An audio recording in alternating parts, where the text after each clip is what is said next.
Kalau cinta kasih itu adalah tubuh, maka ruhnya adalah keceriaan wajah. Artinya cinta tidak bisa bertemu dengan wajah yang cemberut, lisan yang kasar, ya, tidak mungkin ketemu. Allahu Rabbi wal Islam dini wa Muhammadan Rasulullah. Assalamualaikum warahmatullahi wabarakatuh. Alhamdulillah wassalatu wassalamu ala Rasulillah. Segala puji dan puja kehadirat Allah Subhanahu wa taala, juga salawat dan taslim kepada Nabi besar Muhammad sallallahu alaihi wa ala alihi wa sahbihi wasallam. Catatan seorang suami yang bersedih, ya, bersedih. Jadi suami Anda sedih sebenarnya.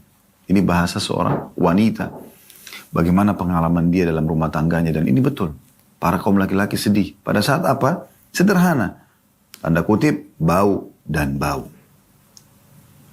Semua yang ditemukan, nafasnya istrinya bau, bau mulutnya bau, ketiaknya bau, kemaluannya bau. Duduk di semua sisi ruangan, di sini bau, di sana bau. Spray bau, bantal bau. Kamar mandi, la haula wa la quwata. Masuk dapur, semuanya berantakan. Tonton, edukasi bisa Anda pelajari sekarang di YouTube banyak. Penataan dapur yang bersih. Penataan dapur yang rapi. Sebenarnya kata kuncinya begini. Setiap kali habis satu aktivitas, clear, selesai clearkan. Rapikan. Apapun itu. Anda mulai dari situ saja dulu. Maka insya Allah akan habis. Kita coba baca. Kata beliau, aku memasuki lift. Ini seakan-akan perkataan suami ya. Aku memasuki lift gedung di mana pada tingkat keempat lah apartemen kami berada. Begitu aku masuk dalam lift itu, diriku sigap kembali sehingga meringankan kepenatan pekerjaan yang telah merongrong tubuh sepanjang hari. Apa yang aku dapati di dalam lift hingga jiwaku sigap kembali? Sebenarnya aku tidak mendapati apa-apa. Tapi aku mencium aroma parfum perempuan yang sangat kuat yang tampaknya ditinggalkan salah seorang tetangga kami. Aku pun mengulang-ulang ucapan la haula wa la quwata illa billah. Dan aku teringat sebuah hadis Rasulullah sallallahu alaihi wasallam. Ayyum imra'atin ista'tarat famarrat ala qaumin liyajidu min rihaha fahiya zaniyah. Siapapun wanita yang memakai parfum lalu melintas di hadapan satu kaum sehingga mereka mencium aromanya, maka dia adalah pezina. Hadis ini diriwayatkan oleh An-Nasai dan disahihkan oleh Syekh Al-Albani dalam Sahih An-Nasai di nomor 5141. Juga hadis yang lain. Kata Nabi SAW, "Idza syahidat ihdakunna salat al-isya'i fala tamassa tiba." Jika salah seorang dari kalian ingin, wahai para wanita, mengikuti salat isya berjamaah, maka jangan mengenakan parfum.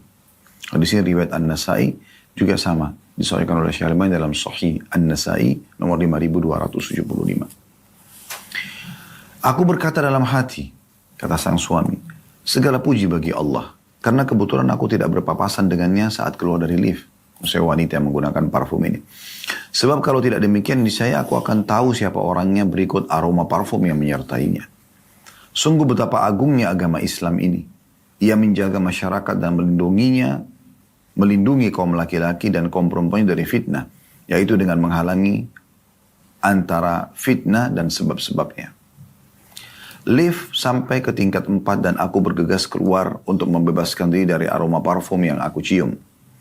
Seakan-akan syaitan menyuntikkannya agar tembus ke aliran darah dalam urat-uratku. Ya, jadi seakan-akan ini suami baru pulang kerja dan naik lift, cium bau parfum yang wangi. Atau mungkin bisa terjadi di kantornya. Teman-teman kantornya, mungkin karena masih harus bekerja sana, tidak ada tempat pekerjaan yang lain. Akhirnya banyak teman-teman perempuan dengan pakaiannya yang seksi, dengan parfum yang wangi. Dan seterusnya dengan rambutnya yang sudah dari salon, bersih, terurai dengan rapinya. Menggoda sekali. Lalu aku tekan bel pintu 2 kali berturut-turut yang bisa dikenali istriku bahwa aku adalah suaminya. Ya, kadang-kadang ini ada sebagian suami begitu memberikan isyarat. Kalau saya bel pintu 2 kali berarti itu saya ya. Kalau belnya bunyi tiba-tiba 2 kali atau 3 kali. Untuk memberikan isyarat, oh ya saya sudah pulang gitu ya. Aku tekan bel pintu 2 kali berturut-turut yang bisa dikenali istriku bahwa aku adalah suaminya. terutama 2 bel itu bertepatan dengan waktu kedatanganku setiap hari ke rumah. Aku mengiringi 2 kali bel ini dengan membuka pintu. Begitu aku buka pintu, atau begitu pintu aku buka, maka bau yang aneh menghapus semua sisa aroma harum yang belum lama meniputi nafasku. Bau yang memenuhi rumah adalah campur baur dari bau bawang merah, bawang putih, minyak goreng, dan benda-benda lainnya yang tidak bisa aku bedakan. Aku tidak melihat istriku. Ia tidak memedulikan kepulanganku ke rumah. Kepulanganku di rumah sama sekali tidak menarik perhatiannya. Begitu aku duduk di beranda sejenak, istriku keluar dari dapur dengan membawa bau yang campur aduk yang memenuhi lubang hidungku. Ia memandangku dengan pandangan sekilas tanpa mengucapkan salam kepadaku. Pandangannya yang sekilas itu seakan-akan mengucapkan kepadaku, engkau sudah datang. Coba muslimah yang ikuti acara ini tadi, baik live ataupun siaran ulang. Anda ikutin gak tadi? Kalau Anda ikutin apa yang kami baca, yang ditulis oleh Dr. Najla, ini subhanallah peka sekali gitu. Berapa banyak suami yang mengalami ini. Dia di luar rumah, matanya banyak melihat pakaian terbuka, hidungnya banyak mencium aroma yang wangi gitu kan.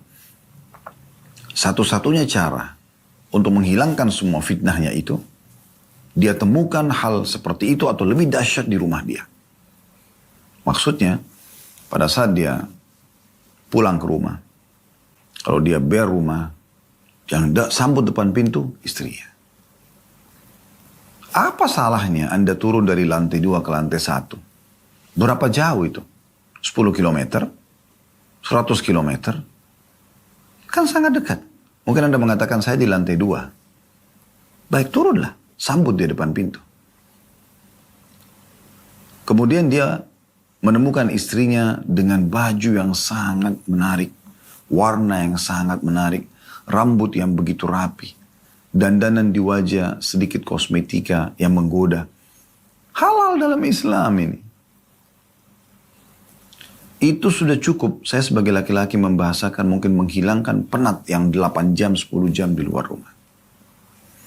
Belum lagi dengan sambutannya yang ceria. Apa kabarnya mas misalnya. Atau apalah bahasa yang digunakan. Kemudian dia coba membantu mengangkatkan tasnya misalnya. Ya. Kemudian mungkin ya dia merangkulnya, membawanya sama-sama, ya, mengarahkan ke dekat wastafel mungkin ya. Mas, makanan sudah saya siapkan misalnya. Abang, kakak, apalah yang dipanggil.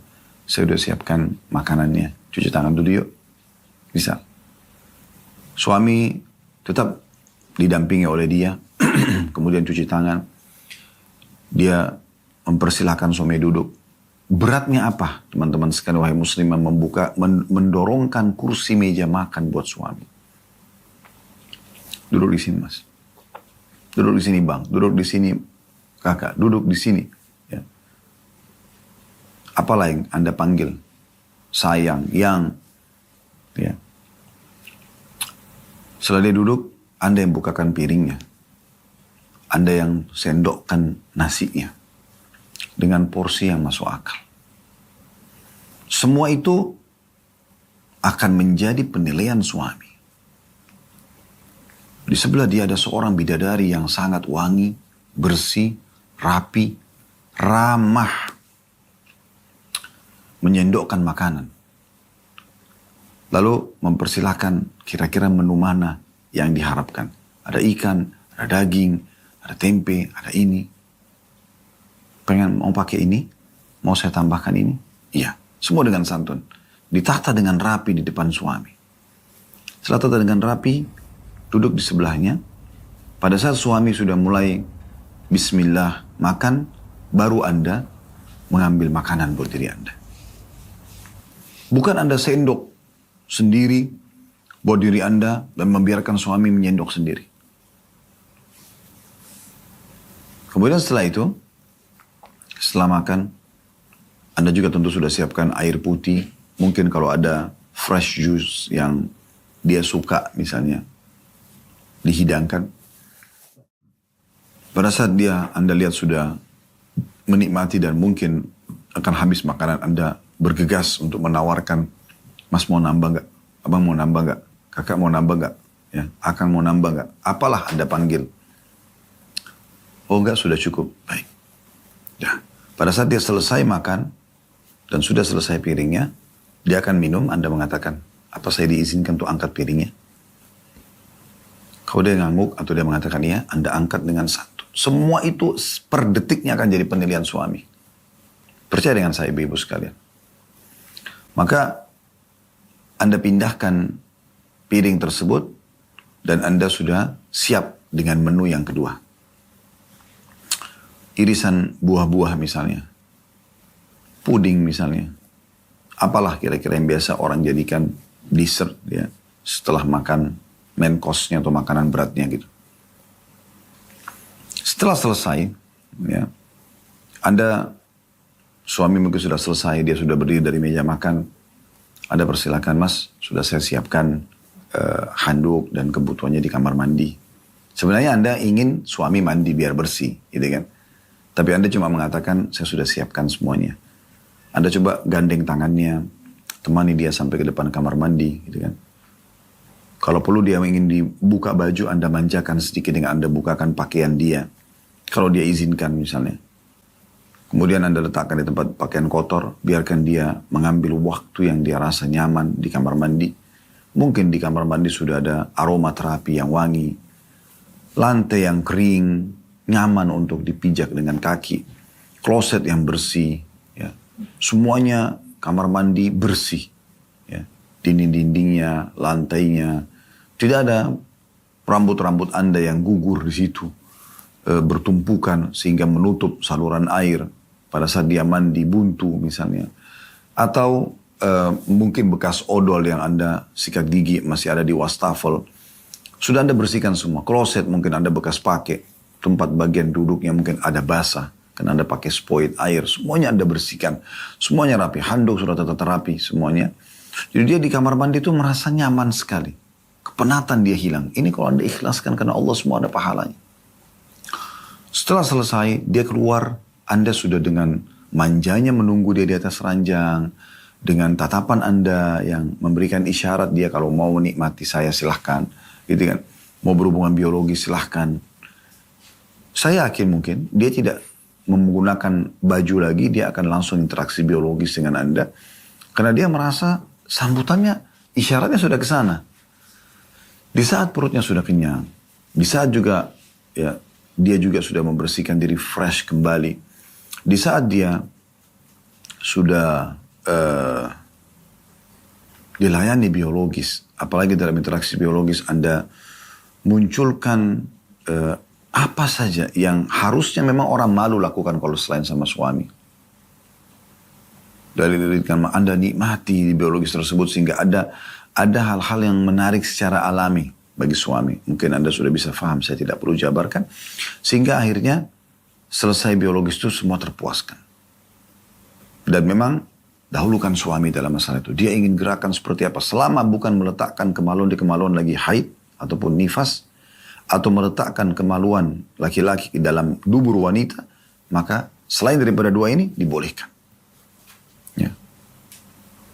Maka boleh orang saling menikmati di situ. Setelah puas, Anda masih bersandar di dekat dia, Anda coba masih, atau Anda berdiri dulu, Anda bersihkan kemaluan Anda yang sudah rentetan sperma, Anda bercebok yang bersih, Anda bersihkan semua. Setelah selesai, Anda tampil lagi fresh kembali dari kamar mandi, rambut sudah dirapikan kembali yang acak-acakan, sudah kumur-kumur kembali dengan mouthwash atau sikat gigi. Anda tampil kembali fresh, seakan-akan siap kapan dibutuhkan suami ingin menggauli kembali. Karena Nabi SAW mengatakan siapa yang ingin mengulangi kembali biologisnya, maka hendaklah dia berwudu karena itu akan lebih memotivasi dia. Jadi ini bukan karang-karangan ya, ini memang bagian daripada anjuran syariat. Ajaran kiai dan guru kita semua Nabi besar Muhammad sallallahu alaihi wasallam. Lalu kenapa tidak dilakukan? Mungkin suami Anda akan bergaul lagi, tidak masalah, biarkan dia bergaul lagi, biarkan dia puas. Setelah itu dia akan bercerita, karena dia nyaman, dia akan bercerita tentang masalah pengalaman di hari itu. Anda dengarkan, Anda simak. Jangan tanggapi apapun sampai dia minta tanggapan. Kalau ada sesuatu yang dia ceritakan, dia kesal, Anda tunjukkan juga Anda bersama dengan dia, selama dia benar. Tapi kalau dia salah, Anda mengatakan, kalau sudah selesai dia ungkapkan semua, Anda mengatakan, maaf mas, maaf bang misalnya, maaf kak, maaf akang gitu. Maaf yang, nah, tapi kalau bisa izin saya menyampaikan, menurut saya sih tadi memang mungkin salah, mungkin keliru, karena ini ada argumen yang Anda sampaikan. Tapi kalau dia benar, Anda bersama dengan dia di kekesalannya itu, bukan Anda untuk memerangi atau musuh orang lain, tidak, tapi Anda ingin sebenarnya memberikan solusi kepada dia, tapi dia rasa Anda sedang bersama dengan dia. Dia bercerita sementara Anda masih tidur di dadanya, atau Anda di sekitar dia, mendengarkan. Atau misalnya dia mengatakan, ada berita apa hari ini? Anda ungkapkan dan Anda ceritakan yang senang-senang aja dulu. Hari itu apa? Nanti pada saat dia sudah selesai mendengarkan Anda sesuatu Anda ingin sampaikan dari hajat, Anda boleh sampaikan hajat Anda. Pada saat dia akan tidur, berikan dia kenyamanan sepenuhnya. Tidur di bantal yang bersih, spray yang wangi, sarung bantal yang bersih yang wangi. Buat dia tidur di sebelah Anda. Apapun yang dia inginkan, dia ingin memeluk Anda silakan. Dia ingin dipijatin silakan, lakukan sampai dia istirahat.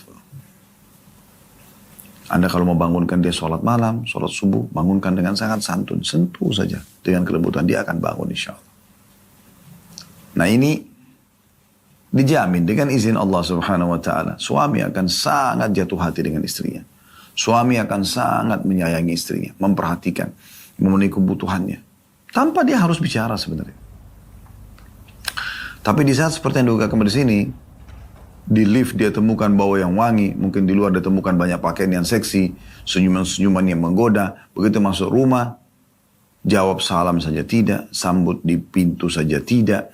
Pada saat pun duduk di rumah, waktu masuk suami menemukan berantakan, meja makanan belum tersedia, istri keluar dari dapur dengan bau bawang masih berantakan, rambutnya segala macam, gitu kan? Atau ditemukan sudah tidur, ya, tidak peduli dengan suaminya. Kira-kira kalau suami tidak beriman kepada Allah, dia mau betah di rumah?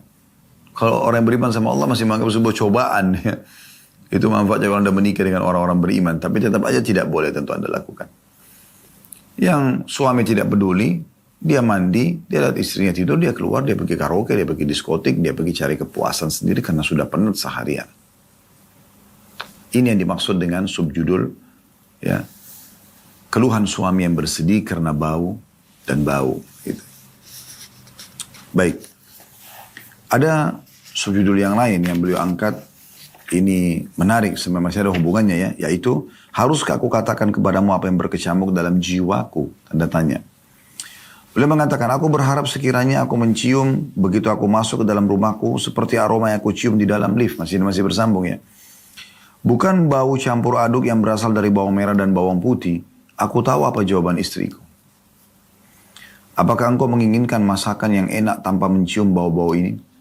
Tanda tanya. Apakah engkau ingin aku taruh mawar dan melati dalam makanan sebagai ganti bawang merah dan bawang putih? Apakah aku harus menggoreng makanan dengan parfum yang wangi? Jawabannya tentu saja tidak, wahai istriku tercinta, kata beliau.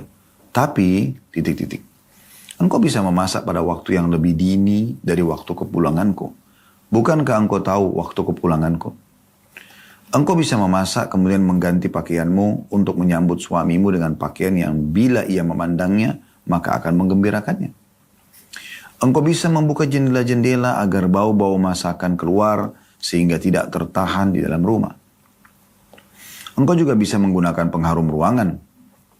Namun istriku memotong pembicaraan hatiku. Kami tidak punya roti. Aku hampir saja gila. Aku hampir saja kehilangan kesabaranku. Aku menjawabnya dengan suara tenang. Dan aku menahan kesempitan yang terluap dalam jiwaku. Tanda kutip, mengapa engkau tidak menelponku sebelum aku keluar dari tempat kerja? Ia tidak menjawab. Ia mulai menaruh piring di atas meja makan. Ia tidak makan roti ketika makan siang. Mungkin inilah sebabnya ketidaktahuannya bahwa roti telah habis sebelum waktunya. Sungguh betapa malangnya nasibku sebagai suami. Ini tentu karena beliau di negara Timur Tengah, beliau membahasakan roti, ya. Karena memang orang di sana kalau makan, biasanya harus ada rotinya walaupun ada nasi, ya. Jadi maksudnya kenapa saya pulang ke rumah, pas mau makan baru kamu bilang tidak ada roti. Padahal itu makanan pokokku, Gitu. Harusnya selalu ada. Kenapa kau tidak telepon dari tadi waktu aku masih di tempat kerja supaya aku sudah beli, disiapkan. Dari catatan ini tampak jelas bahwa suami menjumpai di luar sana apa yang dapat membangkitkan syahwatnya. Namun sangat disayangkan, ia justru tidak mendapatkan itu di dalam rumahnya yang seharusnya dia bisa dapatkan. Karena itu wahai saudariku, kata beliau sebagai wanita bicara kepada wanita yang lain, berusahalah agar rumahmu menjadi tempat yang nyaman bagi suamimu. Jadikanlah kediamannya adalah tempat kesenangannya dengan cara membersihkannya dan menatanya sedini mungkin. Maksudnya, segala sesuatunya dilaksanakan dan disiapkan sebelum kepulangan suamimu. Sehingga ketika suami pulang, ia mendapati dirimu telah siap menyambut kedatangannya dalam keadaan bersih, lagi menyenangkan hatinya. Termasuk anak-anak. Mungkin ada di antara istri yang mengatakan ikuti acara kita, tapi kan saya punya anak, Ustaz. Anak kan juga mesti dilayani. Kewajiban juga orang tua, haknya anak-anak. Benar. Tapi apakah Anda harus habiskan semua waktu dengan anak? Bukankah Anda sudah seharian dari suami tinggalkan rumah, sampai suami pulang Anda bisa punya banyak waktu dengan anak-anak? Kenapa Anda tidak penuhi kebutuhan anak-anak Anda sebelum suami pulang? Sudah kenyang, sudah bersih, rapi, sudah pakai baju tidur anak-anak, dan sudah siap untuk ditidurkan. Kenapa Anda tidak lakukan ini? Di saat anak-anak masih mau menyambut orang tuanya, tapi orang tuanya atau ayahnya datang melihat anak-anaknya bersih, rapi, dan sudah siap tidur. Karena anak-anak pasti akan minta dipeluk oleh ayahnya. Ini juga menambah kesedihan dari para suami kadang-kadang. Dia pulang, mungkin istrinya rapi, tapi anak-anak tidak. Atau bahkan dua-dua bergabung. Sudah istrinya berantakan, anak-anaknya berantakan. Sehingga tidak tahu istri seperti ini apa yang dia kerjakan sebenarnya di rumah. Berjam-jam waktunya. Hanya habis di Facebook, Instagram, YouTube, grup WA yang tidak pernah ada selesai-selesainya. Ya, bahkan sampai pada saat suami datang pun masih sibuk pegang handphone. Handphone tinggalkan di saat ada suami. Fokus kepada dia. Supaya jangan sampai dia marah. Yang akhirnya Allah pun marah pada Anda. Stop semua aktivitas itu. Jadi pada saat anak-anak ditemukan dengan ayahnya dalam kondisi rapi, bersih, wangi. Ayahnya peluk, oh ya wangi anak saya diurus.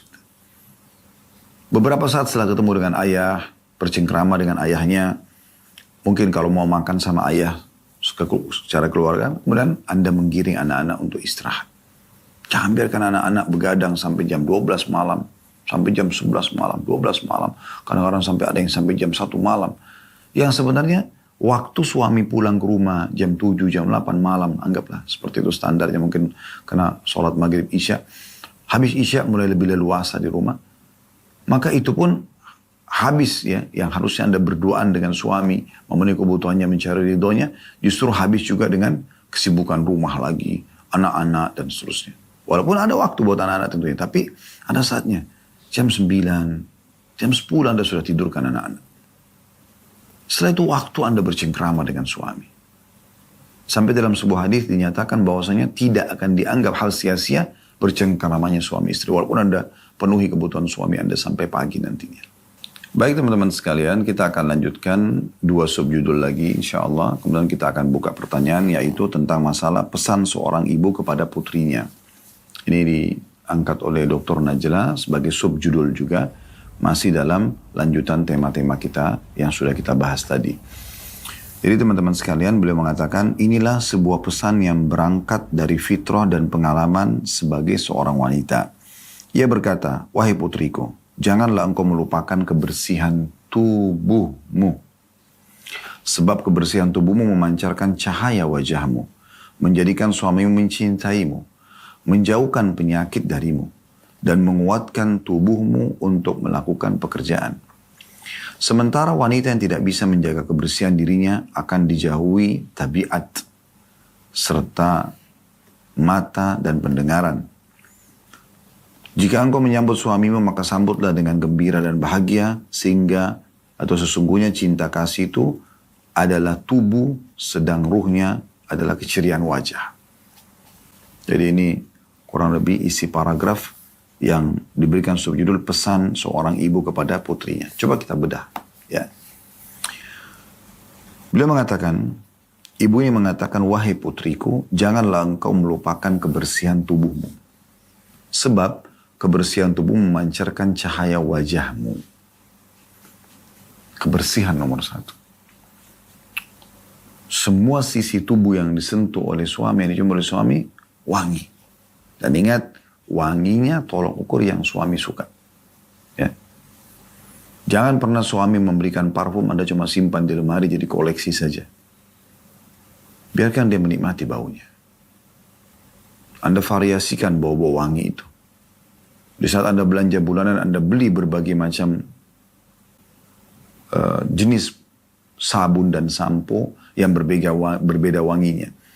Sehingga suami bisa menemukan berbagai macam aroma indah yang harum dari semua jenis-jenis yang Anda pakai ini.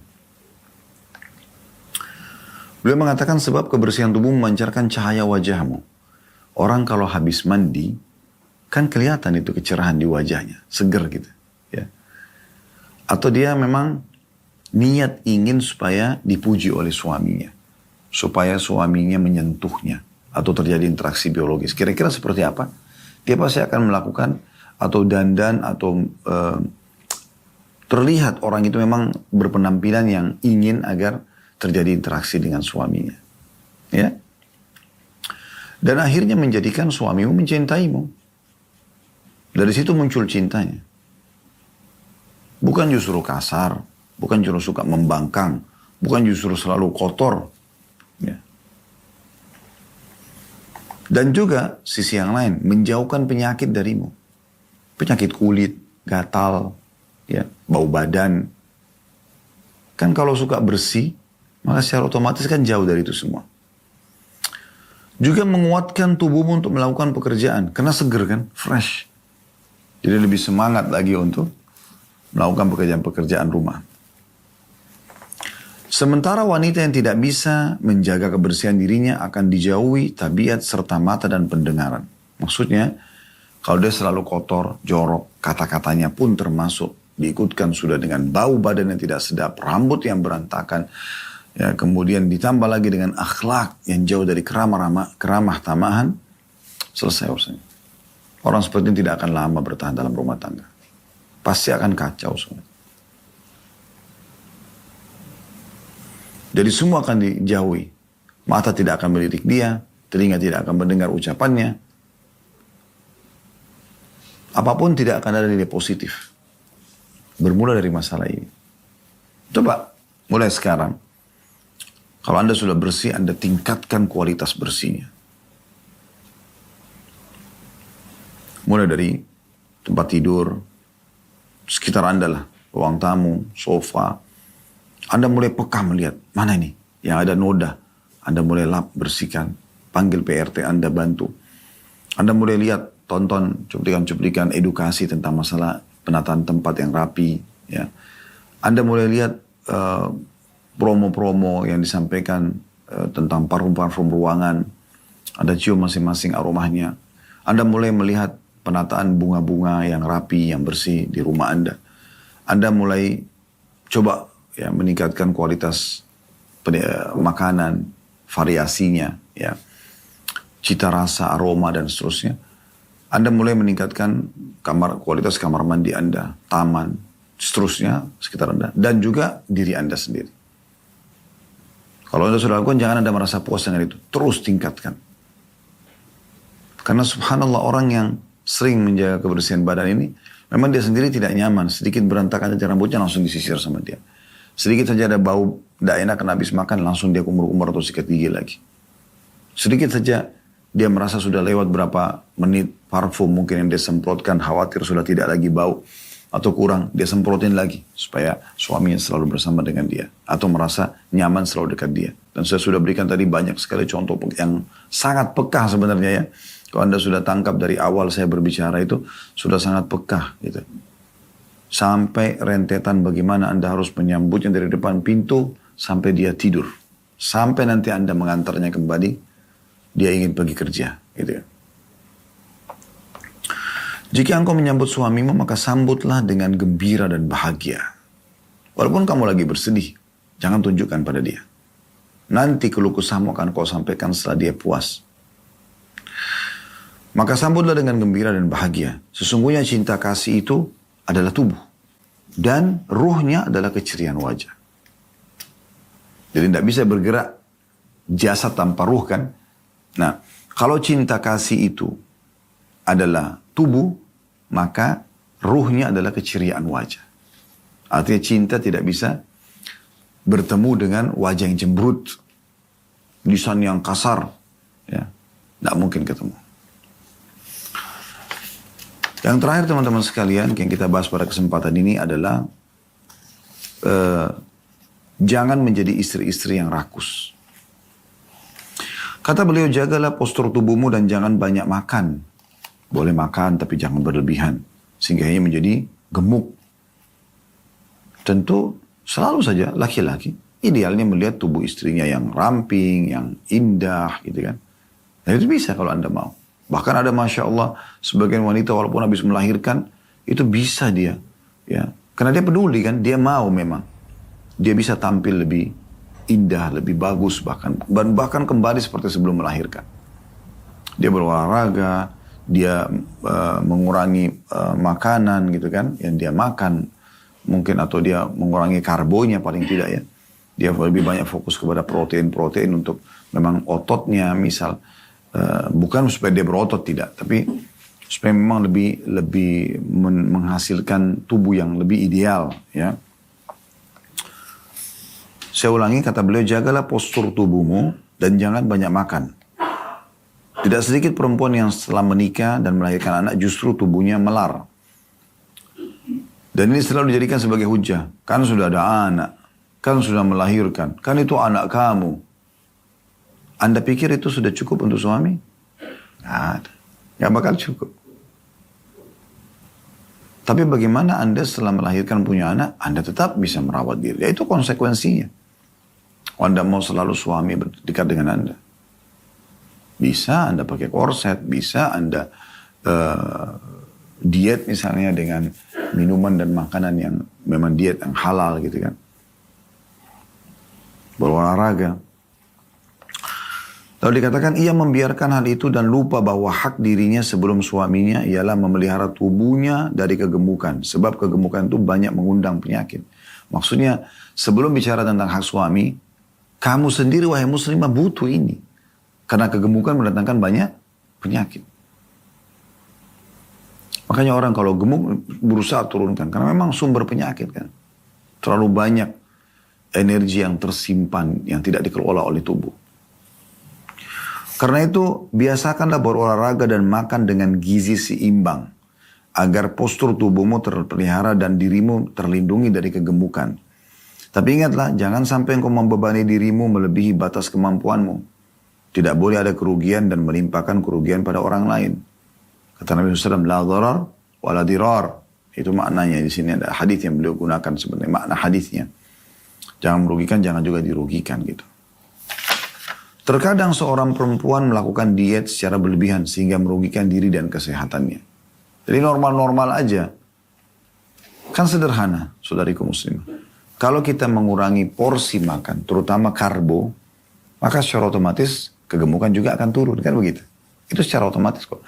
Ditambah lagi Anda melakukan olahraga, selain pola makan yang sehat, Anda melakukan olahraga sehingga ada pembakaran keringat yang keluar, maka secara otomatis ya, yang tertinggal adalah tubuh-tubuh yang ideal, yang indah, yang rapi, yang bersih dan seterusnya. Ini kurang lebih gambaran dan kita akan coba bacakan pertanyaan setelah ini dan kita akan masuk insya Allah pertemuan akan datang lagi yang lebih pekah lagi ya bahasan-bahasannya atau masih bersambung dalam kepekaan bahasan di sini maksud saya. Poin yang kelima, sentuhan penuh kasih sayang dan kebahagiaan suami istri. Dan nanti akan ada bahasan hal-hal yang berhubungan dengan masalah biologis. Allahu a'lam.